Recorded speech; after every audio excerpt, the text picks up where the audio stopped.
नमस्कार दोस्तों। Agriculture academy आप स्वामी ब्रह्मानंद जी ऑनलाइन सेंटर में आपका स्वागत है। आज हम दोस्तों इस वीडियो में बीएड, टेक्निकल असिस्टेंट एवं बुंदेलखंड यूनिवर्सिटी बीएससी एग्रीकल्चर एवं एमएससी एग्रीकल्चर में जो भी क्वेश्चन जनरल एग्रीकल्चर के, जनरल हिस्ट्री के या जनरल नॉलेज के क्वेश्चन पूछे जाते हैं एवं यूपी कैडेट के बीएससी एग्रीकल्चर के पॉइंट ऑफ व्यू से बहुत ही इम्पोर्टेंट होने वाला है।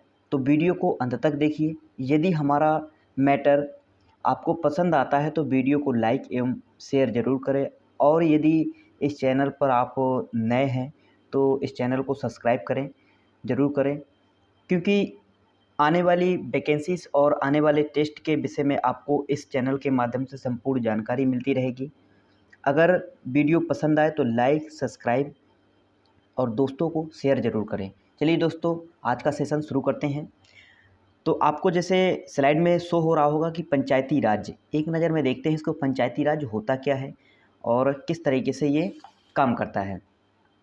तो पंचायती राज है आपका, तो पंचायती राज राज्य सूची का एक विषय है। इसको याद रखिएगा कि पंचायती राज राज्य सूची का एक विषय है।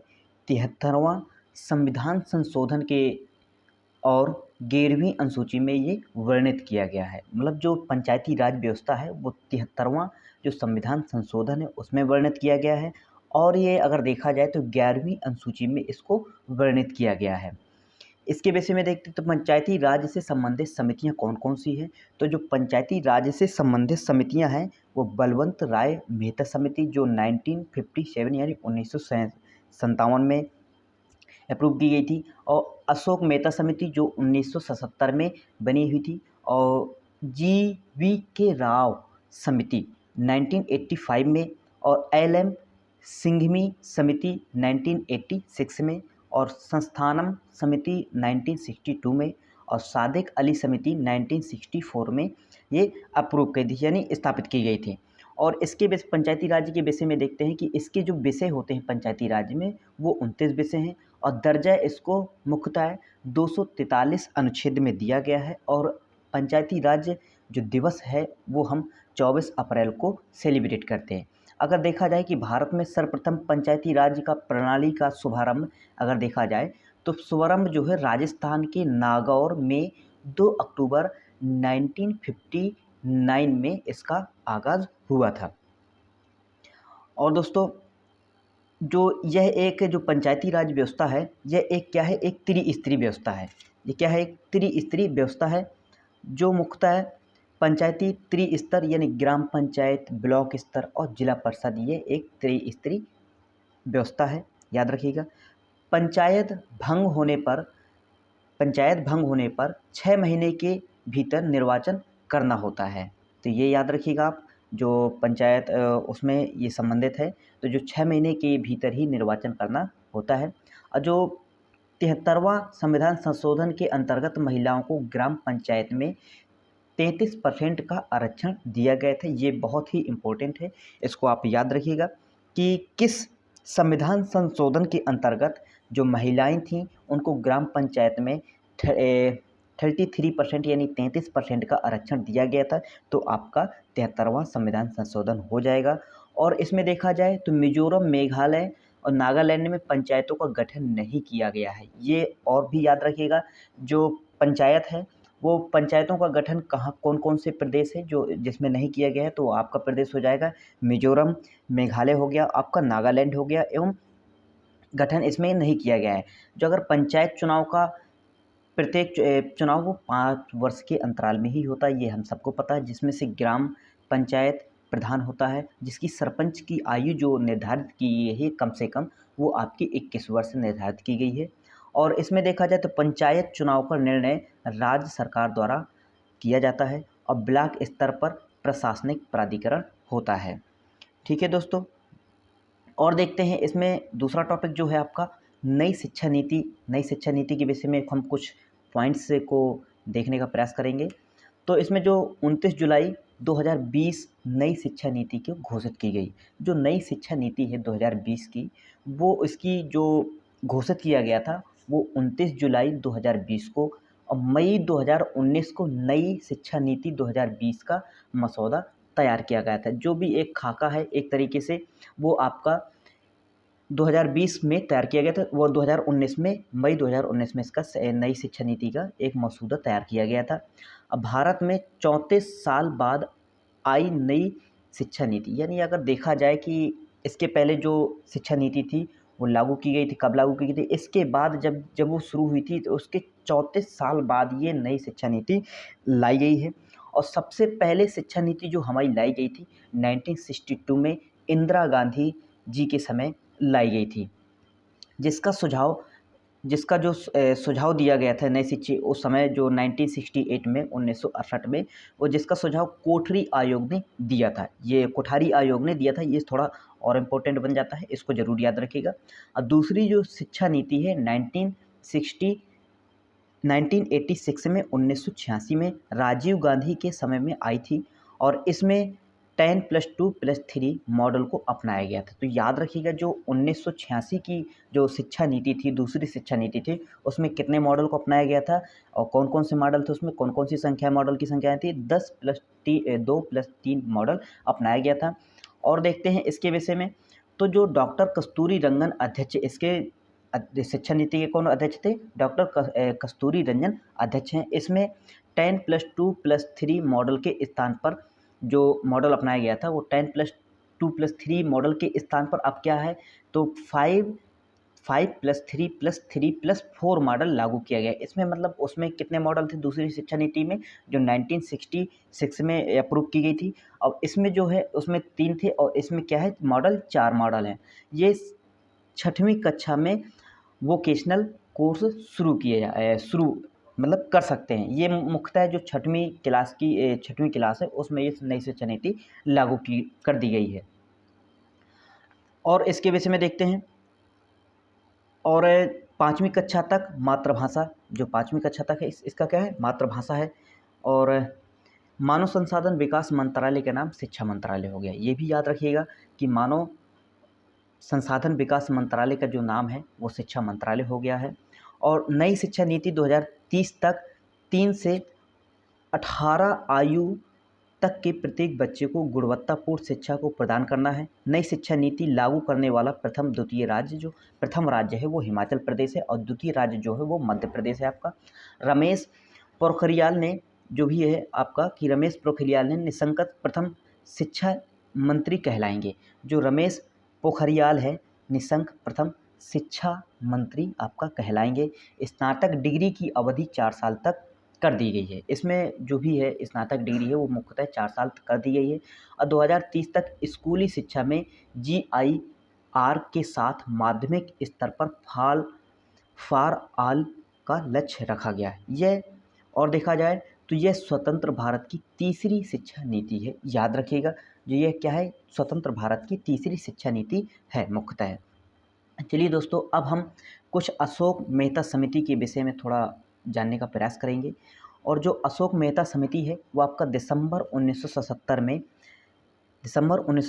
में जनता पार्टी की सरकार द्वारा अशोक मेहता की अध्यक्षता में इसका गठन किया गया। इस समिति ने अपनी रिपोर्ट अगस्त 1978 में सौंपी। याद रखिएगा। और इसका जो वो है ढांचा है, पंचायती व्यवस्था द्विस्तरीय मॉडल है। याद रखिएगा जो पंचायती व्यवस्था है वो आपका द्विस्तरीय मॉडल है।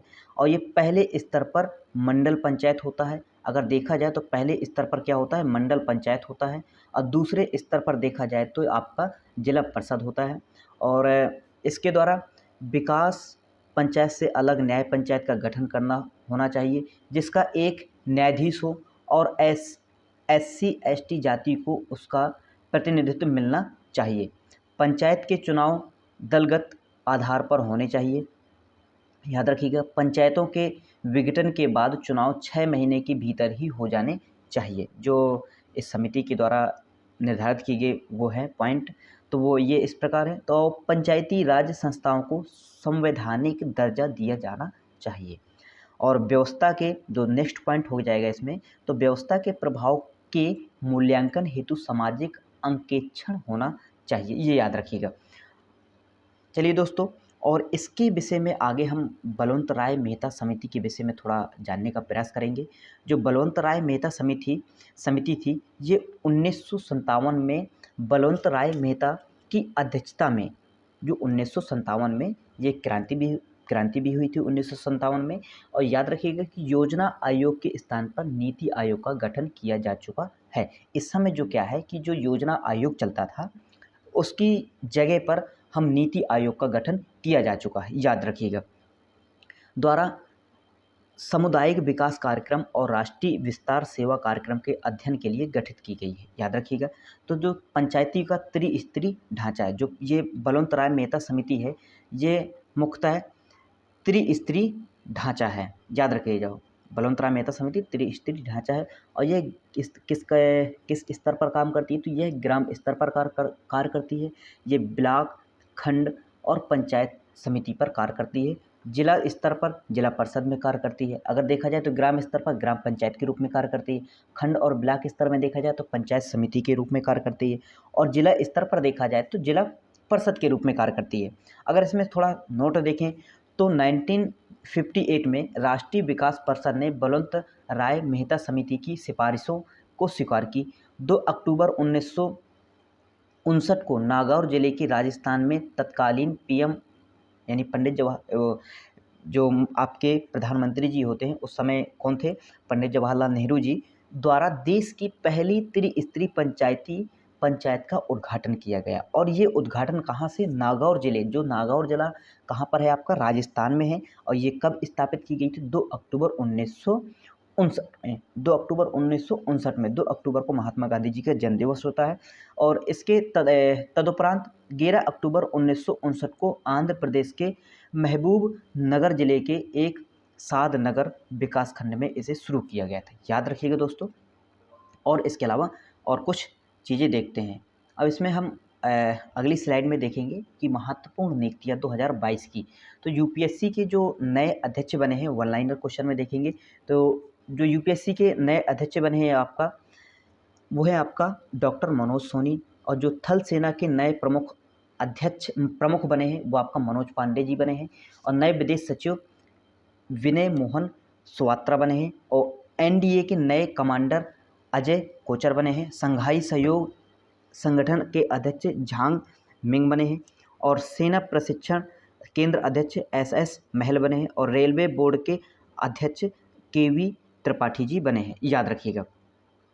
और नेक्स्ट जो आयोग हैं और उसके जो अध्यक्ष निदेशक हैं, उनके जो अध्यक्ष निदेशक हैं, तो एसबीआई, और एक चीज़ और है कि एसईबीआई की नई अध्यक्ष कौन सी बनी है, तो आपका माधवीपुरी बुच है। और आपका अंतर्राष्ट्रीय श्रम संगठन आईएलओ के जो महानिदेशक हैं वो गिल्टबर्ट एफ होंगवो जी आपका बने हैं।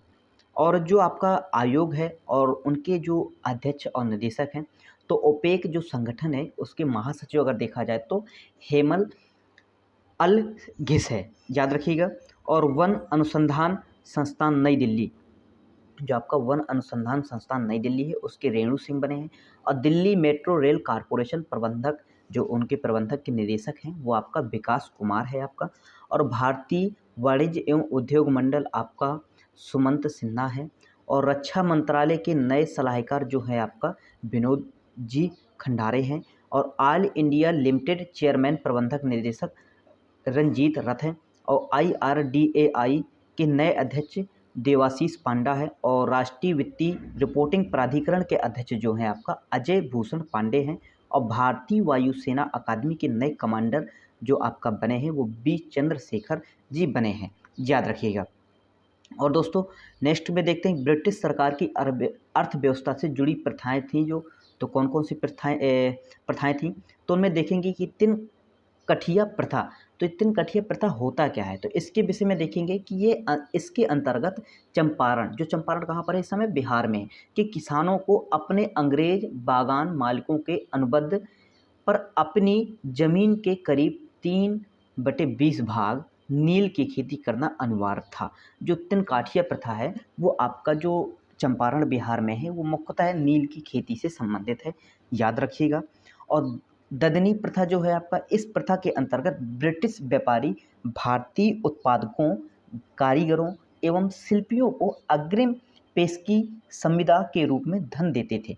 जो ददनी प्रथा है उसमें ब्रिटिश जो व्यापारी थे, भारतीय उत्पादकों और कारीगरों को और शिल्पियों को उनमें धन के रूप में दिया जाता था। ठीक है दोस्तों, याद रखिएगा। और इसमें जो है कामियों योठी प्रथा, इस प्रथा के अंतर्गत बिहार के, उड़ीसा के कृषिदास के रूप में खेती करने वाले कुर्मी जाति के लोग अपने मालिकों द्वारा प्राप्त ऋण पर दी जाने वाली ब्याज की राशि के बदले में जीवन भर इसकी सेवा करते थे।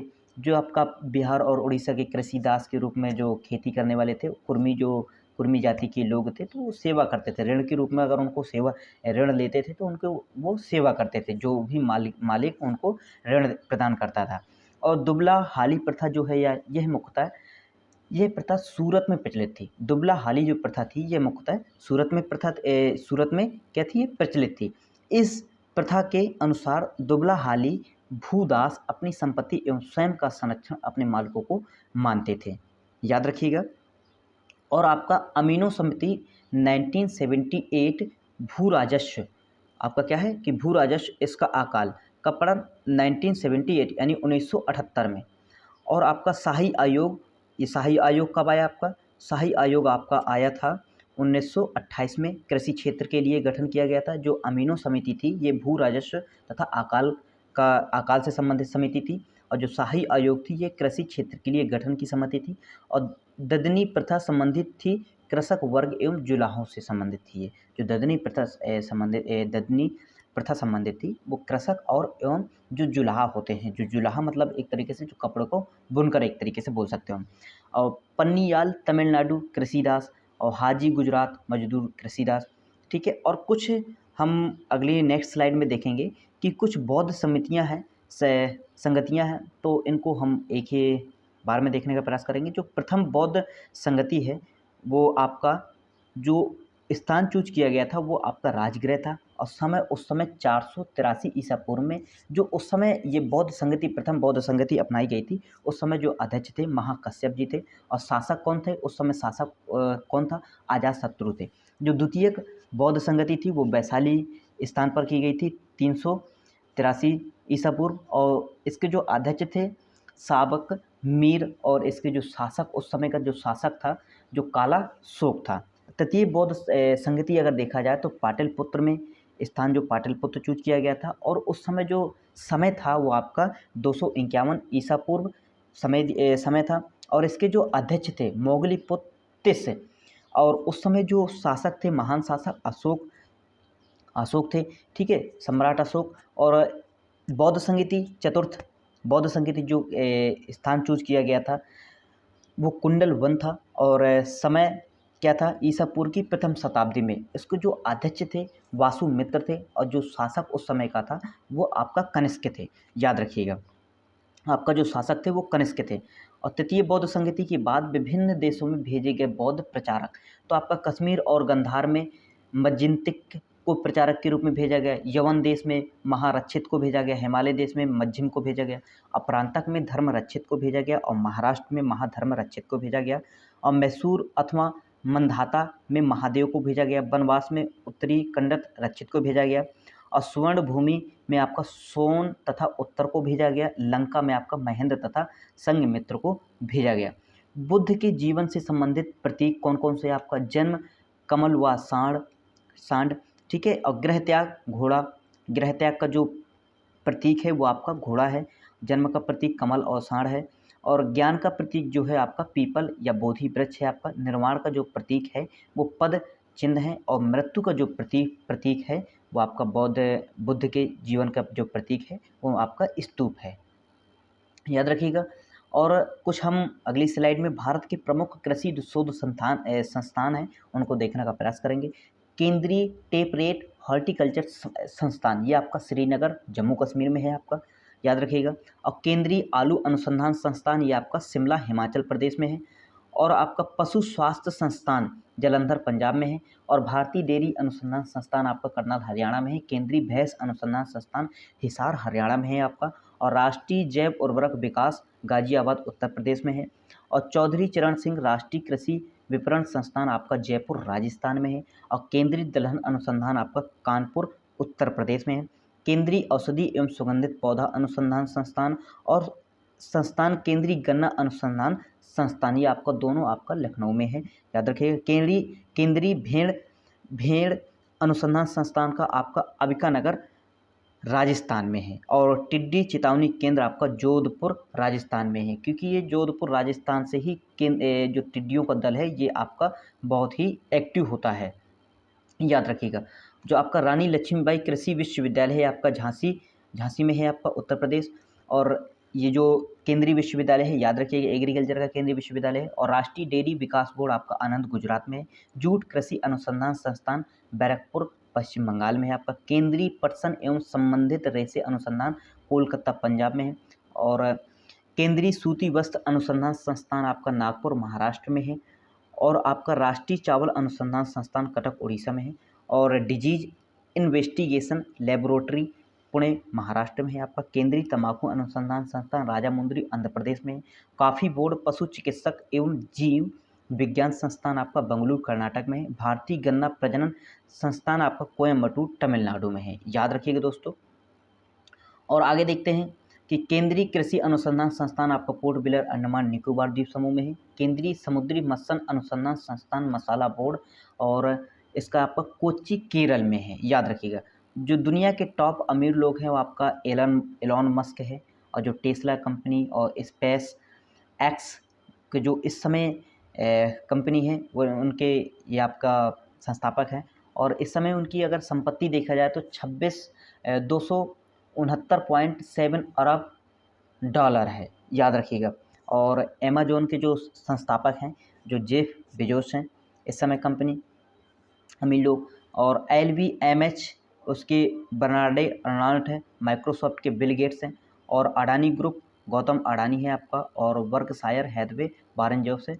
और आपका रिलायंस इंडस्ट्री के मुकेश अंबानी है। और गूगल के लैरी पेज हैं आपका, जो जिनकी संपत्ति है 102.4 अरब डॉलर। और अल्फ़ाबेट के जो संस्थापक हैं आर्गेसी बिन जिस समय है। अब भारत के आगामी लक्ष्य क्या है जो उनको एक नज़र में देखते हैं हम। भारतीय रेलवे जो आपका भारतीय रेलवे जीरो कार्बन इमीटर बनाने का लक्ष्य है 2030 तक है। और हर योजना के माध्यम से मिलने वाला चावल पोषण युक्त लक्ष्य 2024 तक है। देश को ऊर्जा के क्षेत्र में आत्मनिर्भर बनाने के लिए 2047 तक इसका लक्ष्य निर्धारित किया गया है। और 450 गीगावाट अक्षय ऊर्जा प्राप्त करने का जो लक्ष्य है आपका 2030 तक निर्धारित किया गया है। उर्वरक क्षेत्र में आत्मनिर्भर बनाने के लिए 2030 तक निर्धारित किया गया है। और पेट्रोल में एथेनॉल को 10% मिश्रित करने के लिए 2022 तक। और पेट्रोल में एथेनॉल को 20% मिश्रित करने का लक्ष्य जो है आपका 2030 तक है। और जीडीपी में विनिर्माण क्षेत्र का हिस्सा 17 से 25% का लक्ष्य है आपका। और मवेशियों में फुट और माउथ रोग को खत्म करने का जो लक्ष्य निर्धारित किया गया 2025 है। और देश को सिंगल यूज प्लास्टिक से मुक्त करने का लक्ष्य जो है आपका 2022 का है। 2022 ही चल रहा है इस समय, अभी देश सिंगल यूज प्लास्टिक से मुक्त नहीं हुआ है। और सबके लिए आवास मुहैया कराने का लक्ष्य जो है आपका 2022 तक है। और इसमें देखा जाए कि हर परिवार को बिजली और एलपीजी उपलब्ध कराने का जो लक्ष्य है 2022 तक है। अगर बिजली की समस्या देखी जाए तो गांव में बिजली इस समय बहुत कम से कम 10-10 घंटे बिजली गुल रहती है। तो इसका ये लक्ष्य मुझे नहीं लगता कि ये पूरा होता दिखाई दे रहा है। और किसानों की आय को दोगुना करने का लक्ष्य जो है 2022 तक है। और किसानों की आय दोगुना करने का लक्ष्य जो 2022 तक निर्धारित किया गया था वो अभी तक नहीं हुआ है। किसानों की आय दोगुना नहीं हुई है, ये भी इनका लक्ष्य लगभग फेल होता दिखाई दे रहा है। जो सभी गांव को ब्रॉडबैंड से जोड़ने का लक्ष्य जो है 2022 तक है। और डिजिटल रेडियो लॉन्च करने का जो लक्ष्य 2024 है। और हर घर जल नल से स्वच्छ पानी की आपूर्ति 2024 तक है। भारतीय अर्थव्यवस्था को $5 ट्रिलियन इकोनॉमी बनाने का लक्ष्य 2024 से 25 है। भारत को टीबी मुक्त बनाने का जो लक्ष्य निर्धारित किया गया 2025 तक है। और बजट 2020-21 के तहत 100 नए एयरपोर्ट बनाने का लक्ष्य 2025 तक है। और विश्व की तीसरी बड़ी अर्थव्यवस्था बनाने का लक्ष्य 2025 है। और दूध प्रसंस्करण क्षमता को दुगना करने का लक्ष्य जो है 2025 तक है आपका। और भारत को पूर्ण स्वरूप मलेरिया उन्मूलन का लक्ष्य उन्मूलन बनाने का लक्ष्य है वो आपका 2030 तक है। और कुल वाहनों में 30% इलेक्ट्रिक वाहन बनाने का जो लक्ष्य है आपका 2030 तक है। और HIV एड्स को ख़त्म करने का जो लक्ष्य निर्धारित किया गया है 2030 तक है। और हेपेटाइटिस उन्मूलन के लिए आपका 2030 तक है, याद रखिएगा। और ट्विटर के मालिक बने एलन मस्क, जो आपको पता ही है कि एलन मस्क क्या है, समय ट्विटर के मालिक बनने वाले हैं। और हम 1957 के बाद प्रकाशित अंग्रेजी समाचार पत्र times of India 1862 Kolkata, Robert night Thomas और स्टेट्समैन 1857 में कोलकाता, रॉबर्ट नाइट इसके संपादक थे। और इंग्लिशमैन इसके स्थान जो कलकत्ता में प्रकाशित की गई थी। और पायनियर 1865 में इलाहाबाद में अल्फ्रेड सीनेट ने इसको संपादन या संस्थापक इसके थे।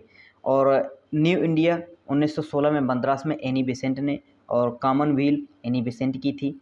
और आपका यंग इंडिया अहमदाबाद महात्मा गांधी जी की थी।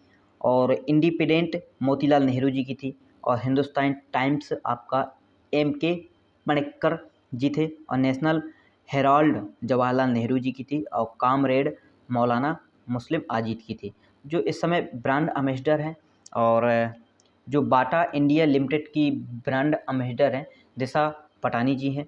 और उत्तराखंड के ब्रांड एम्बेसडर के रूप में अगर देखा जाए तो अक्षय कुमार जी हैं आपका।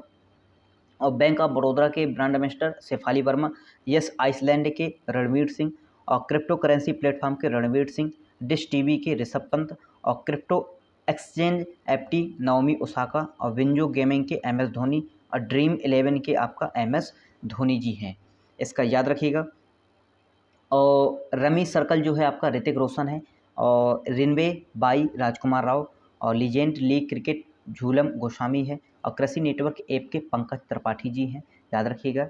जो कृषि नेटवर्क ऐप है उनकी पंकज त्रिपाठी जी हैं। और एडिडास जो मनिका बत्रा है। और एडिडास की ग्लोबल ब्रांड एम्बेसडर जो है आपका दीपिका पादुकोण है। डिजिटल हेल्थ केयर प्लेटफॉर्म की अमिताभ बच्चन जी हैं, याद रखिएगा। और 2021-22 में जो महत्वपूर्ण सूचकांक है उनके विषय में देखने का एक नज़र में देखने का प्रयास करेंगे। और विश्व प्रसन्नता रिपोर्ट 2022 में जारी करता UNSDSN, और कुल देश इसमें 146 देश हैं, 196 देश हैं। और फिनलैंड प्रथम, इसमें जो विश्व प्रसन्नता रिपोर्ट है उसमें फिनलैंड प्रथम है। और भारत 136वां स्थान है, इसमें अंतिम अफगानिस्तान है, 196 उसमें वो है। और आर्थिक स्वतंत्रता सूचकांक 2022 जारी करता है इसके कौन है, द हेरिटेज फाउंडेशन। इसमें जो देश है, कुल देश हैं इसमें 177 देश हैं। और सिंगापुर इसमें प्रथम है। भारत अपना 133वां स्थान पर है। भारत 2021 में 121वां स्थान था। अंतर्राष्ट्रीय बौद्धिक संपदा 2021 जारी करता है इसके US चैम्बर ऑफ कॉमर्स, जो USA इसमें प्रथम है। और जो भारत का स्थान है वो 43वां स्थान है। हेनल पासपोर्ट सूचकांक 2022 जो जारी करता है इसका Henley and partners Japan Singapore प्रथम, और भारत इसका 83वां स्थान है इसका। और अंतिम जो है वो अफगानिस्तान है, याद रखिएगा। लोकतंत्र सूचकांक 2021 रिपोर्ट जारी करता द इकोनॉमिक्स इंटेलिजेंस यूनिट है, और नॉर्वे इसका प्रथम है। और एशिया पावर इंडेक्स इसमें जो प्रथम स्थान है उसका USA का है। और जो दूसरा है चीन का है। और जापान का तीसरा, भारत का चौथा स्थान है, याद रखिएगा। अब वैश्विक स्वास्थ्य सूचकांक जो है US का प्रथम स्थान है। और मुख्यतः इसमें पर्यटन स्थल है तो अजंता की गुफाएं गुप्त शासक के काल में बनवाई गई थी। एलोरा की गुफाएं बौद्ध द्वारा, कांचीपुरम मंदिर जो पल्लव राजा द्वारा, खजुराहो मंदिर चंदेल राजाओं द्वारा, कुतुब मीनार कुतुबुद्दीन ऐबक, और 2.5 दिन का झोपड़ा कुतुबुद्दीन ऐबक, और कोणार्क मंदिर नरसिंह देव प्रथम, और हौज खास अलाउद्दीन खिलजी। अब विजय स्तंभ महाराणा कुंभा ने बनवाया था। आगरा फोर्ट जो है मुख्यतः अकबर ने बनवाया था। अब फतेहपुर सीकरी अकबर का निर्माण करवाया गया था। चार मीनार कुली कुतुब शाह, और निशांत बाग आसिफ अली, और दीवाने खास शाहजहाँ ने बनवाया था। ताजमहल शाहजहाँ ने, और जामा मस्जिद शाहजहाँ ने 1644 ईस्वी में बनाया था, याद रखिएगा। 2022 में मिले सम्मान पुरस्कार कौन कौन से आपका? तो 21वां सरस्वती सम्मान पुरस्कार प्रोफेसर रामदरस मिश्रा जी को मिला था, और 27वां देवी शंकर अवस्थी स्मृति पुरस्कार अच्युतानंद मिश्र को मिला था। 31वें जीडी बिरला पुरस्कार नारायण प्रधान जी को मिला था। याद रखिएगा, ये भी काफ़ी व्यक्ति हैं और सम्मान जो इनको मिला है, इनको याद रखिएगा। चलिए दोस्तों, आज के लिए इतना ही। कैसा लगा वीडियो कमेंट करके ज़रूर बताएं, और किसमें आपको और किस सब्जेक्ट में वीडियो चाहिए, हम कोशिश करेंगे उस सब्जेक्ट में वीडियो बनाने का प्रयास करेंगे। धन्यवाद दोस्तों।